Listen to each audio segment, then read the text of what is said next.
Ladies and gents, Homestead Reaction. This is how Trump's second term will be different by the channel Vox. Okay.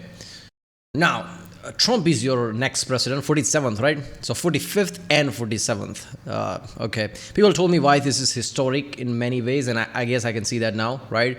He was popular vote and won. He's popular vote and won electoral college, right? And he's president 45th and 47th, like that.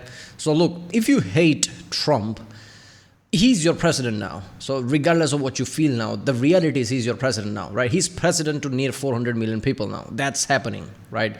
So you need to know about this information, right? How his term will be, how his cabinet members will be. I'm guessing that's what this video is about to be. I don't know, right? When you have like, oh, I don't like this, I don't like that, that applies, I guess, all the way up to election. After election, whatever person is your president, right? That's how it works. I mean, obviously you can oppose things, right? But you need to know what he's going to do, what he's not going to do, that kind of way. So, and again, just because I'm watching Trump video doesn't make me pro-Trump or whatever the fuck people tell me in the comments. I'm reacting to 47th president of the United States. That's why. And people don't just tell me like, okay, you don't know nothing, mind your business. Like, I get it, right? But then again, that's not how anything works. I get it, I'm not American. That's why I'm reacting to this, because I'm not American. If I was American, I would be in a camp of either left or right, that kind of way. I'm in neither camp because I'm not an American, so I can look at from outside perspective. So let's watch this one. Donald Trump will become the 47th President of the United States. I want to thank the American people for the extraordinary honor of being elected your 47th president and your 45th president.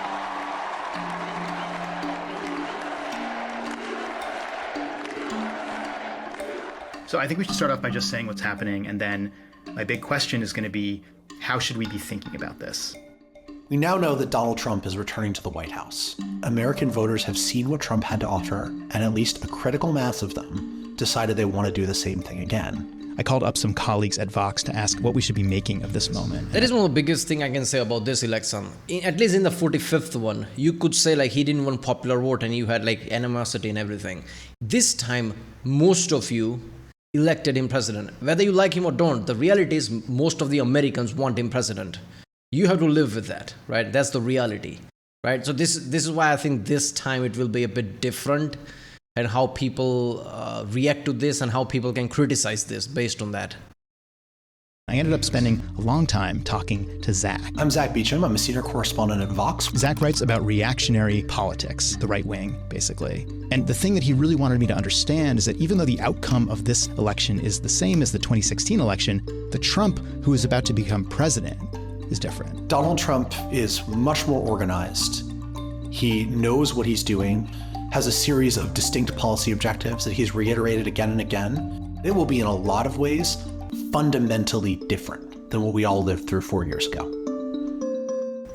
Yeah, that is so true. People need to understand that, like, before Trump didn't know what he was doing during the 2016 time. He wasn't a politician. Now he has, like, even though he wasn't president past 4 years, he was part of the political spectrum. Republicans knew that he is going to be probably the running one, right? You have all these processes, but you probably know who's going to run, right? So he was still in the place learning about what to do, what not to do, and like which are my people and all that, right? In 2016, he was finding people to put on cabinet through Amazon searches and things, trying to find books who can like find the author and put it in the cabinet. That's how bad it was, because he didn't know anyone. Like, you can't really blame that way. He didn't know anyone, but now he does. So his goals that you might not like, but his goals might be more clear to him and his base.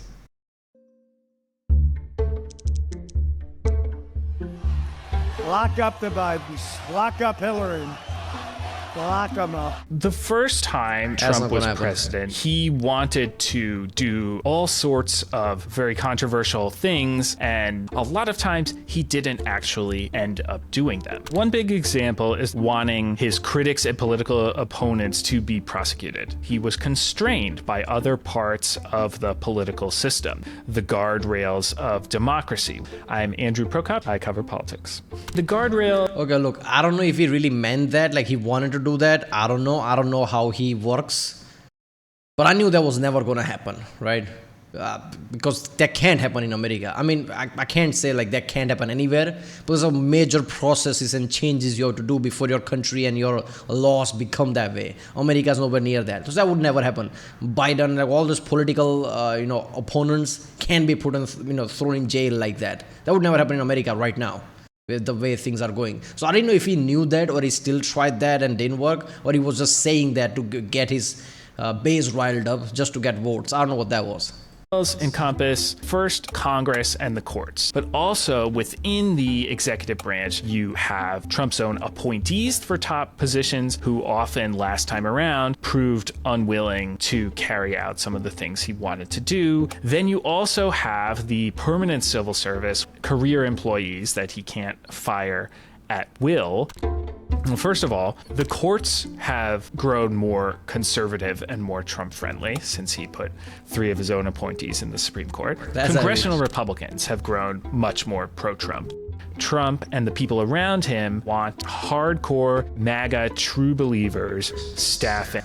Congress, or at least past 20 or so years, Congress has become like, if it's one of their people, regardless of what, they are going to back, which is, I think, kind of fucked up. I'm not just talking about Republicans, I'm talking about Democrats and both parties, basically. If your president is there, you're going to back them up as like we are one team. That's how they act. That kind of like negates the need of Congress. Congress and presidency both exist because they can check each other. Not just because both of them says like, yeah, yes, man type of way. That's kind of fucked up. But yeah, Supreme Court thing is true. Like, he did put 3 of them there. Problematically, but they still put 3 of them there. Congress did help him doing that, one way or another. They denied Obama, appointee. Obama was going to put one Garland, I think his name was, and they said, like, oh, you can't do that last year of election. Well, Trump was in last year. They allowed him to do that. So it's just like, okay, I think McConnell was the one who did that. But yeah, the reality is he does have like a lot of people in like Supreme Court, like that matters, right? That help with the Roe v. Wade thing, right? Congress is obviously in his side now. Definitely now, like whoever in Republicans kind of hating Trump has to back him up now because of the power he projects now. He won popular vote and electoral vote, and now he became president again. You can't go against that. You're like, okay, fine. People will fall in line. And yeah, certain things he did say and did is kind of like problematic when you think about the freedom and how America represent themselves. Some things are questionable, but then again, I always question, like, did he meant to do that? Or he just saying that so people get riled up? That's the question. I guess you never know until he actually does it. The government, who will not have these pesky qualms about legality or ethics or things like that. And regarding the civil service, Trump wants to use an executive order to reclassify thousands of people with civil service protections against firing as political appointees who he can fire, to then put in a lot of MAGA loyalists in their place instead. He's had 4 years to basically stew over, what he didn't get to do last time, and what he would do differently if he was given another chance. And now he will seemingly get that chance. I don't think so, because I watched a lot of CGP Gray's video before that, and a lot of other videos. Like, I've been watching a lot of videos, and I don't know everything about how America works, but one thing's for damn sure: American system is so intricate and so long, this many years, like multiple centuries, and it was woven in a way that nobody just can in like a decade can unravel that. I'm pretty sure there's many restrictions in the way that Trump can't just get rid of. So that's not gonna happen, at least not now. If there's a plan, long-term plan, maybe. We're going to have the largest deportation in the history of our country. The mantra that Trump had on the border on 2016 was build the wall. That was his centerpiece of his immigration platform. That sort of changed over the course of his presidency, and increasingly he wanted to turn his attention not to the border, but to the interior of the U.S., the undocumented population here. I'm Nicole Norea, and I cover politics and immigration for Vox. Under Biden, there were record levels of people arriving on the border. We've seen those numbers come down significantly in 2024. What the fuck? Even during Obama time, it was low. How'd that happen? So it was just Biden, is that it? I don't get it. So you can say like, okay, whenever Democrats are the presidency, this and that, but Obama didn't let anyone in. Look at that. 2010, 2012, all the way 2016, it's still low, right? If anything, after 2018 to 2020, during the Trump time, he kind of blew up a bit compared to Obama time. So I don't know how to explain that. But yeah, during the Biden time, it's insane. But when Americans are polled, large portions of them say that they want mass deportations. They might be thinking about people being deported immediately after they arrive on the border. But that's not what Trump's contemplating. He's trying to go into communities across the US, and we're talking about people who have lived here, for years and decades. That would sort of involve huge investments in law enforcement and also the cooperation of local law enforcement agencies, which I'm not sure we would see necessarily in Democratic states, but let's say in states like Texas and Florida, certainly you might find law enforcement willing to cooperate with federal immigration authorities there. Now, look, like I said, I'm an outside party, and I like to think I have more than two brain cells. I analyze this, I guess it's easier to understand, but there's divide here. Don't just you saw comment down and leave. I guess you can still do that, doesn't matter. Well, here's the reality, right? What I'm saying. Right-wingers wants to deport people who are here illegally, right? Now, what you think about that is your take, but that's what they're thinking.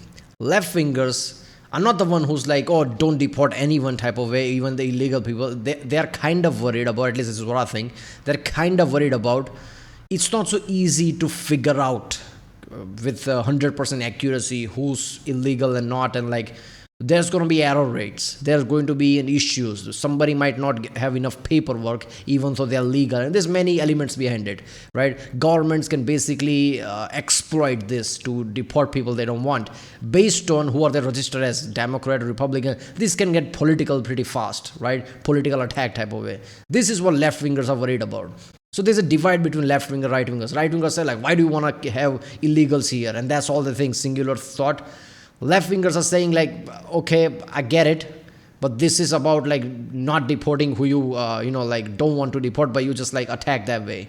And they're worried about that. So I don't think both sides are kind of communicating that way, what we are saying, and other side saying what we are saying. They're not communicating right, and both are just point blank attacking each other, both are wrong.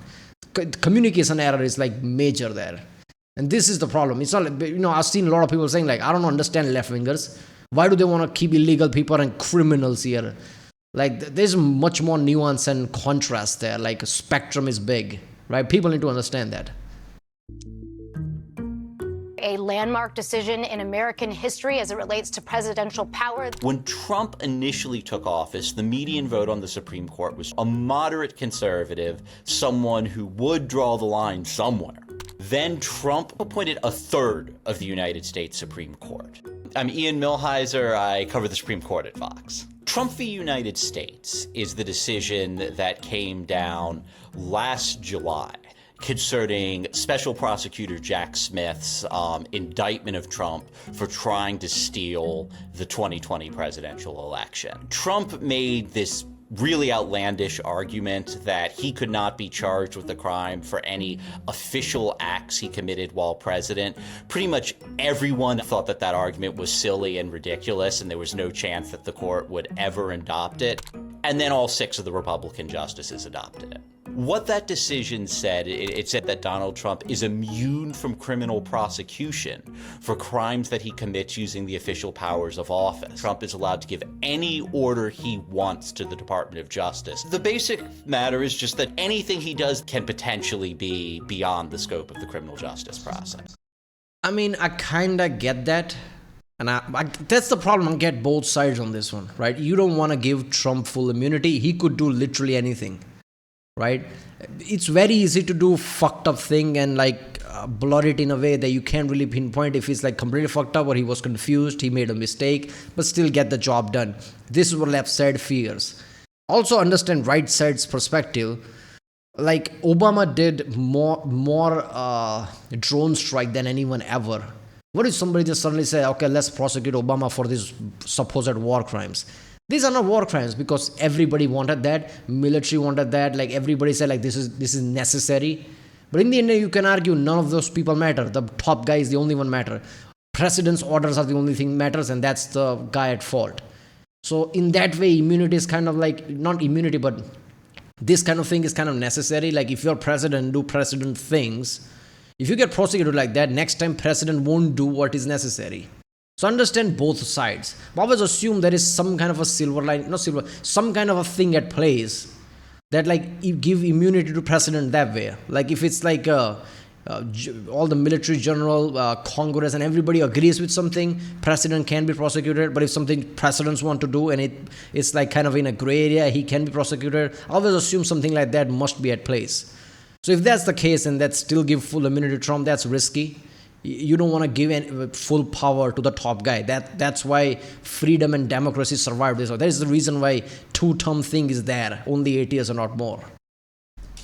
Yes.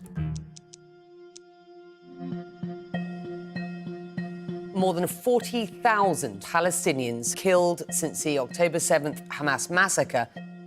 Right now, the situation on the ground in Gaza is... All that silver, all that grayness, all the cement, oh my God. There are two type of people, I think, not two type, more than two, I think there are two type of people in the world who can get the information with limited information and process that and move away. And there are that type of people who process it way too much and actually see the reality of things. I can't blame both sides, because if you're the second one that I just said, you're going to be depressed your whole life. And if you're the first one all the time, you're not going to see the gravity of things. And that's the problem, right? When I see that, my mind just goes overwhelmed with all the, like, how many kids, how many people, right? And that's the problem. So that's just fucked up. But at the same time, if you see from the first guy I just said, like, who doesn't process it, just see it and kind of like, oh, it's war, it happens, and move on. You can think about more out of emotion as well, like what is actually happening. I don't know which one is true. I'm more like second guy who thinks about it too much and see humanity of things rather than any politics of things, right? So I'm not gonna blame either one. I don't know who's right. I'm not here to judge that. But yeah, that's whenever I see that, I just like, what the fuck? And I can't stop thinking about that, like all the details behind it. An extraordinary humanitarian crisis and a moral stain on the United States for enabling so much of this to happen.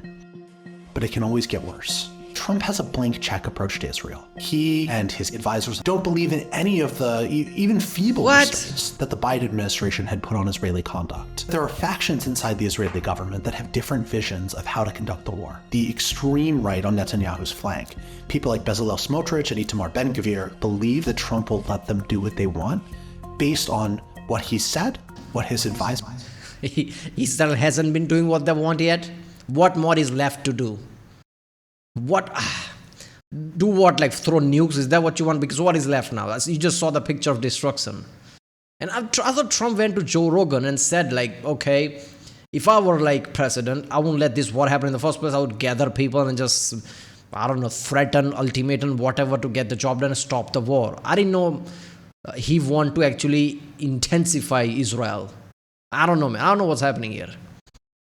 Say and what his political coalition at home wants. Are you on board with the way the IDF is taking the fight in Gaza? You've got to finish the problem. These people have a maximalist vision of what they want the war to be.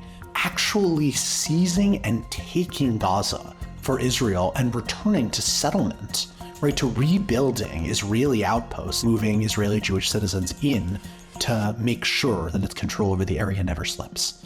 That would mean not just temporary eviction of Gazans from their homes and their cities, which would be bad enough. It would mean creating a massive permanent refugee population. Outside of Gaza, in the West Bank, we can only imagine.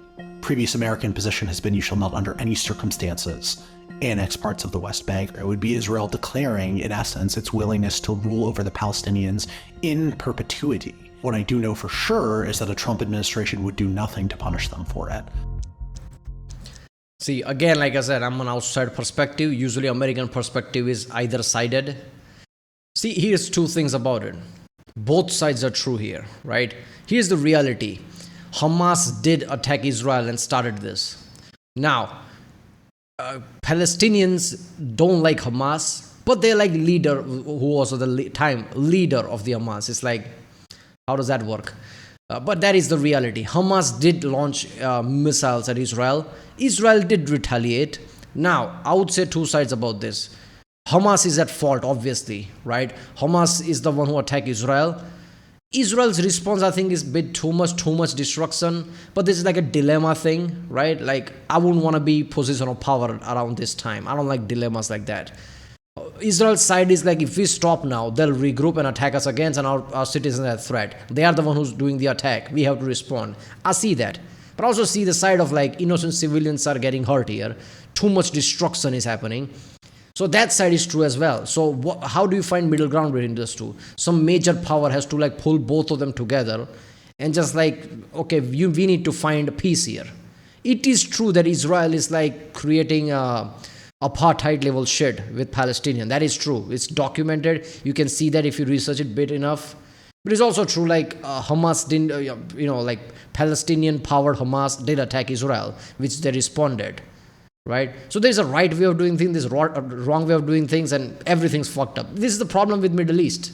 That's why there is no answer to Middle East. Because both sides are minus and plus. What you going to do about it? That's the problem. So left winger will say, oh, this is just wrong, destruction is wrong, all this attack is wrong. Yeah, of course it is. Right winger will say like, oh, well, Israel can defend themselves. If Israel let them, breathe and don't root out all the Hamas people, they'll regroup and attack against. That is true as well. So this is dilemma, like what side you go with. Okay, let's make this quick. I'm Adam, I produced this video. I think it is fair to say this is a historic moment. And one thing it shows is that we truly do not know what the future holds. In these next 4 years, journalism is going to be important. Things will be confusing. It will sometimes be a struggle to know exactly what you should be paying attention to. We would like to be a place that you come to have your biggest questions answered, whether on our YouTube channel, our podcasts, our newsletters, our website.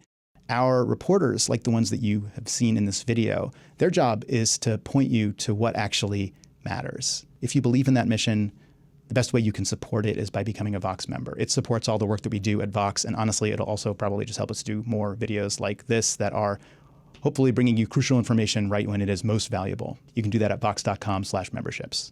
Thanks. Trump declared he would veto a national abortion ban if he's reelected. Trump winning the presidency is not good for abortion rights. I mean, he's been out there claiming that he's the father of IVF, that he's going to be great for women's rights, but he surrounds himself with lots of people who... What the fuck? He's the one who did the abortion ban. He's people who put in charge. He's the one who did abortion ban. This is one of those things that a candidate just say to get what type of way. Come on, right? He will intensify. He'll try, even where like states do allow you to have abortion, whatever, like, does that even exist? I'm pretty sure that state exists right there, right? He might try to like do some wiggling there to ban that as well, because that's what his base wants, right?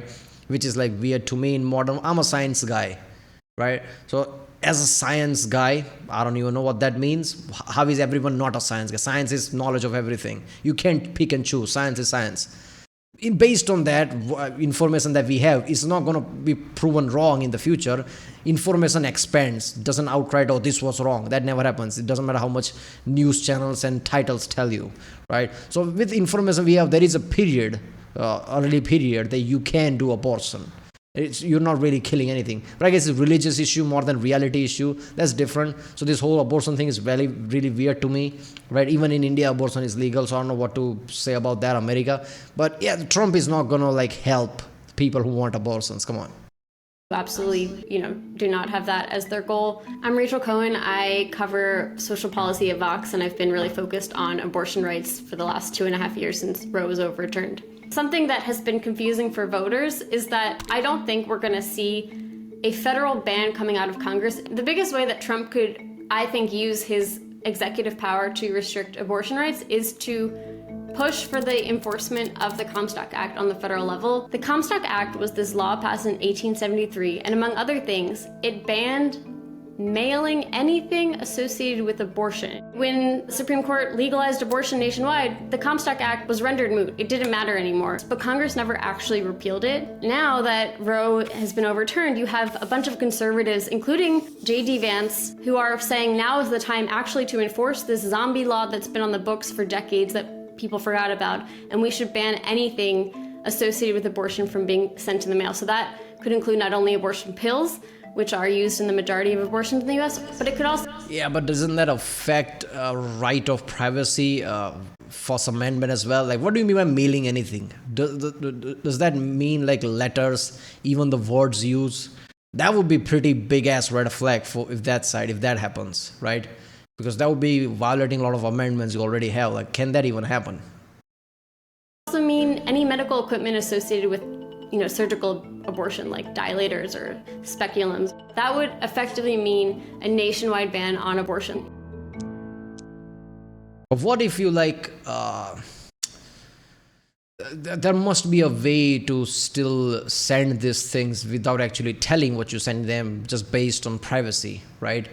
If something is coming up from abroad, I guess governments can look at it what it is just for security reason. But if you're like mailing things internally, can government check what is the package? Like, doesn't the privacy rules come in the way?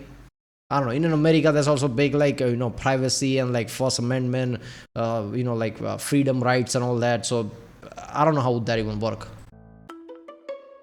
Some might say it's economic nationalism. I call it common sense. The thing about tariffs is that the president has a lot of unilateral authority to impose them without Congress's will. I'm Eric Levitz, and I write about politics and policy. A tariff is basically a tax on an imported good. Usually the producer passes on the cost of that tax to consumers by charging higher.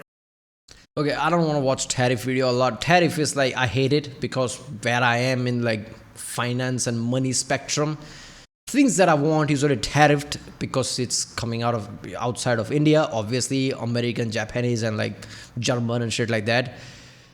Tariff, look, here's the thing I'm gonna say, there are two sides to this as well, everything. One side says tariff sucks, left wingers and whatever, I'm guessing they are saying that tariff doesn't really work. It's the tax on your own people. Tariff is not the company that pays, it's people who buy things, your citizen that pays. And that is true. That is kind of fucked up. So now things cost more than twice because of the tariffs. That is 100% true. But the other side is, if your own people pays the tariff, they might not pay it, and they might pay something alternative to that is already in your country. That's the whole point of tariffs. Why do you put tariffs on something? If you make something and someone else make in other country, you put tariffs on, whatever your people make, your people can buy that cheaply compared to something that comes from abroad. That's the whole reason behind tariff. It works as is intended. So if you're buying everything from abroad and not from your own country, your debt's gonna rise up. That's just fucked up scenario all around. But that when it doesn't work, it's you don't have alternative in your own country, but you still put tariff on something. That's just stupid. Because your people are gonna pay for it, right? It's tax on you and your country in a way. And they still will have to buy that because there's no alternative here. That's when tariff doesn't work.